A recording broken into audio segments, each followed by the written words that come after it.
এমন পরিস্থিতিতে ছেড়ে দেওয়া হয়েছে যেখানে তার মৃত্যু হয়। আমরা যখন জান এবং জওয়ানের স্বাধীনতার জন্য সভা সমাবেশ করেছি, আমরা দেখলাম সরকারের পক্ষের উকিলরা, সরকারের পক্ষে যারা মুশাহিদি করে এবং জায়েজ করতে চায়, তারা নেমে আসলেন জান ও জওয়ান নাকি সাম্প্রদায়িকতা দোষে দোষে। এই শব্দবন্ধই নাকি সাম্প্রদায়িকতা,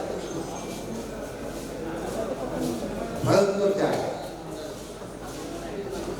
কিভাবে বিভাজন তৈরি করা হয়েছে আমাদের পুরো জনগোষ্ঠী, এবং এটাকে জায়েজ করা হয়েছে। এই যে অত্যাচার, এই যে নির্যাতন, সেগুলোকে একটা নির্দিষ্ট সাংস্কৃতিক বয়ান দিয়ে, নিজেদের মুক্তিযুদ্ধের চেতনার একটা বয়ান দিয়ে, বাঙালি জাতীয়তাবাদ অথবা ধর্মনিরপেক্ষতার নানান রকম বয়ান দিয়ে তারা করেছে। অথচ এটা অত্যন্ত পরিষ্কার বিষয়, যখন এই কাজটি করা হয়, সে যে পাল্টা ওই সব যাকে ব্যবহার করা হচ্ছে, বাঙালি জাতীয়তাবাদ, ধর্মনিরপেক্ষতা, অসাম্প্রদায়িকতা, ঠিক তার বিপরীত অবস্থান সে গ্রহণ করছে। এইটা সে ভুলিয়ে দিতে চায়। আসলে সে নিজেই একটা সাম্প্রদায়িক অবস্থান করছে, আসলে সে নিজেই একটা জাতিবাদী ধর্মবাদী অবস্থান নিতে চাচ্ছে, যেটার মধ্যে সে মানুষকে বিভাজন করছে, এবং সেটাই সে করার চেষ্টা করছে। আমাদের খুব করে খেয়াল রাখা দরকার যে বাংলাদেশের আগামী রাষ্ট্রটা যখন গড়ে উঠবে, তখন যাতে এরকম পাল্টা ফ্যাসিবাদী বয়ান তৈরি না হয়। এখন কেবল জান জওয়ান চলবে, কিন্তু কেউ যদি বাক স্বাধীনতা বলে কিংবা অন্য কোনো শব্দ ব্যবহার করে, তাকে তখন আর গ্রহণ করা যাবে না, এরকম কোনো অবস্থা নিতে হবে না, কিংবা এর কোনো রকম প্রবণতা যাতে তৈরি না হয়। সেই জায়গাটাকে পৌঁছাতে হবে। সেই জায়গাটা পৌঁছাতে পারলে আমরা একটা রাজনৈতিক জনগোষ্ঠী হয়ে উঠবো। রাজনৈতিক জনগোষ্ঠী হয়ে ওঠা মানে হচ্ছে একটা জনগোষ্ঠীর মধ্যে বিভিন্ন যে দ্বন্দ্ব, বিরোধ, পার্থক্য, তার মধ্যে এমন মীমাংসা, যে মীমাংসায় সবাই পার্থক্য সত্ত্বেও একটা ঐক্যের জায়গা, একই রাজনৈতিক ব্যবস্থার অংশীদার ভাবতে পারে।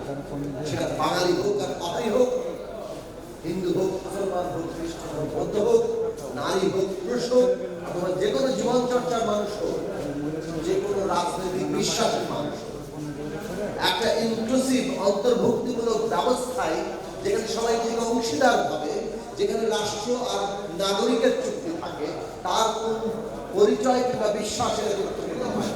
যদিও সেই পরিচয় ও বিশ্বাস ফেলে দেওয়া হচ্ছে, ব্যক্তিগতভাবে তিনি সেই পরিচয় নিয়ে তিনি তার পরিচয় দেবেন, তিনি বিশ্বাস হন তার বিশ্বাসের চর্চা। এগুলো খুবই গুরুত্বপূর্ণ প্রশ্ন, কিন্তু রাষ্ট্র তাকে নাগরিক হিসেবে বিচার করবে, এই চুক্তিতে যাবে। বাংলাদেশের মানুষের সেই সমাধান, সেই মীমাংসার জায়গায় পৌঁছানো, সেই পৌঁছানোর জন্য প্রতিটি গুমের যথার্থ তদন্ত এবং বিচার দরকার। আমাদের এই শিশুদের প্রশ্নের জবাব দরকার, আমার বাবা কোথায়, আমার পরিচয় কোথায়। এইটা আমাদের ভবিষ্যৎ রাষ্ট্র নির্মাণের ভিত্তি। বিগত বারবার আমরা এই কথাটি বলার চেষ্টা করছি। ন্যায় বিচার হবে আমাদের নতুন বাংলাদেশের যাত্রা অন্যতম ভিত্তি। এই ন্যায় বিচার তৈরি করা দরকার, যাতে বাংলাদেশে আর কোনো শিশু এইভাবে তার পিতার জন্য, মাতার জন্য কাঁদতে না।